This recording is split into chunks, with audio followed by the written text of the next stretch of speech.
Ingat Vladiniah dokter koas ngamuk di Rumah Sakit Pirnga di Medan? Kini viral diduga terlibat penganiayaan. Sosok Vladiniah Puluhulawa adalah dokter koas RSUD Pirnga di Medan yang pernah viral karena cekcok dengan pengunjung. Kini, Vladiniah kembali jadi sorotan karena diduga terlibat penganiayaan terhadap seorang pekerja di gerai makanan di Medan.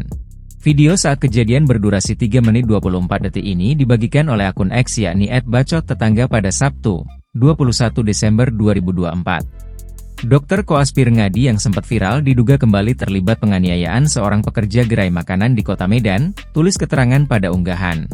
Akun tersebut juga mengunggah video yang memperlihatkan detik-detik situasi di suatu gerai makanan. Dalam video terlihat seorang wanita berbaju putih terlibat cekcok dengan seorang pekerja di gerai makanan tersebut. Nampak wanita tersebut melemparkan kotak makanan kepada pekerja gerai hingga menjadi perhatian pengunjung lainnya. Pekerja gerai itu tampak tidak memberikan perlawanan dan hanya berdiri menghadap wanita tersebut. Tiba-tiba wanita tersebut kembali dan menjambak rambut pekerja gerai makanan.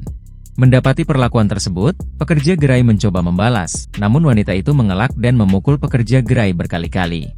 Setelah kejadian, pekerja gerai yang belakangan diketahui bernama Fitra Samosir melaporkan Vladiniah Puluhulawa ke polisi. Dalam laporan tersebut, dikatakan Vladiniah telah melakukan penganiayaan terhadap Fitra Samosir pada hari Kamis, 19 Desember 2024, sekira pukul 19.10 waktu Indonesia Barat.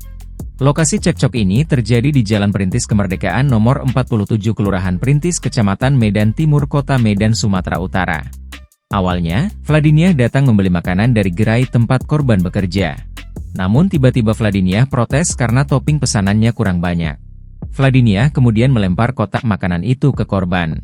Korban saat itu hanya diam namun Vladiniah tiba-tiba kembali dan kemudian menarik rambut korban. Tidak hanya itu, Vladiniah juga mencakar korban di bagian tangan kiri dan di bagian kening kiri korban. Korban juga sempat ditendang oleh Vladiniah sebelum kemudian ia pergi meninggalkan korban.